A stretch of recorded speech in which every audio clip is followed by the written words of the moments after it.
ወይ ደግሞ ሴት ጋጋታ ማብዛት ጀግንነት ነው እንዴ ይመስላል? እንዳትሳሳት። ወንድ ማለት ሲሰራ ቤተሰቡን እቤቱን ራሱን ሲያስከብር ነው።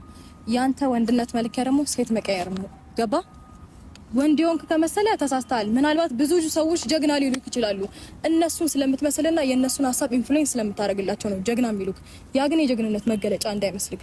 ያ የጀግንነት መገለጫ ሳይሆን ልክስክስነት ነው። ጨርሻለሁ። እየሳደብሽ ነው። ሲቀጥል ደግሞ አፍሽን አትክፈቺ ይላል እኮ። አፍሽን ሌላ አትክፈቺ። አንዴ አብርሃም እንደፈለግሽ አፍሽን መክፈታችን እንዴ አብርሃም እስቲ አስረዳ መጀመሪያ። ስለዚህ ነገር ግልጽ አድርጋ አስረዳ እኮ ነው። ልክስክስ ነው እያለችኝ ነው። እየሰማሽ ነው። አንተ ሲሆን ለምንድን ነው የሚገርምክ? እያስረዳሽ ስላልሆነ እኮ ነው። ከዚህ በኋላ ግን ድጋሚ እንድትሰድብኝ አልፈልግም። ሩት ዝም ብለሽ ሂጂ እኮ እንዳትሳደቢ። እሺ ለኔ ታስረዳኛለህ። ሩት ሂጂ በቃ። አትሄድ ከፈለገች እኔ አብራራልኝ በቃ። አንቺ ተናገርሽ። ሲቀጥል ደግሞ አንቺም እንድትሄጂ ምናምን ማድረግ አይጠበቅብሽም። ኤኒዌይስ ይኸውልሽ አይደለ ተራሽ ደረሰና አንቺን በተራሽ ተቀየረሻል። ሲቀጥል ደግሞ አንቺ አይ ነው ብዙ ሰዎች ይሄዳል ጓደኞቹ ጋር ይሄዳል። ለምን ላፊ ቃላት ታውሪ በቃ ዝም ብለሽ ለምን ትያለሽ? ለምን ይሄንን አደረክ ይሉታል።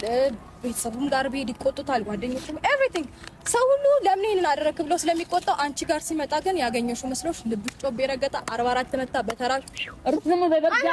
ዝም በይ የሆነ ነገር እንዳረጋት ስማኝ በቃ እሺ እንዲህ በዘለሽ በቃ ጀምረሻል። እዚህ ከሚከፋሽ ማለት ነው ደርባት። አንቺ ንግግርሽ እንዴት ነው የምታወሪው? ይደርብሽ እንዴት ነው የምታወሪው? ጭንቅላትሽ ይሰራል እንዴ ከምትኝ ይደርብሽ። ኧረ በእግዚአብሔር ላፍሽ ለከት ይኑርሽ።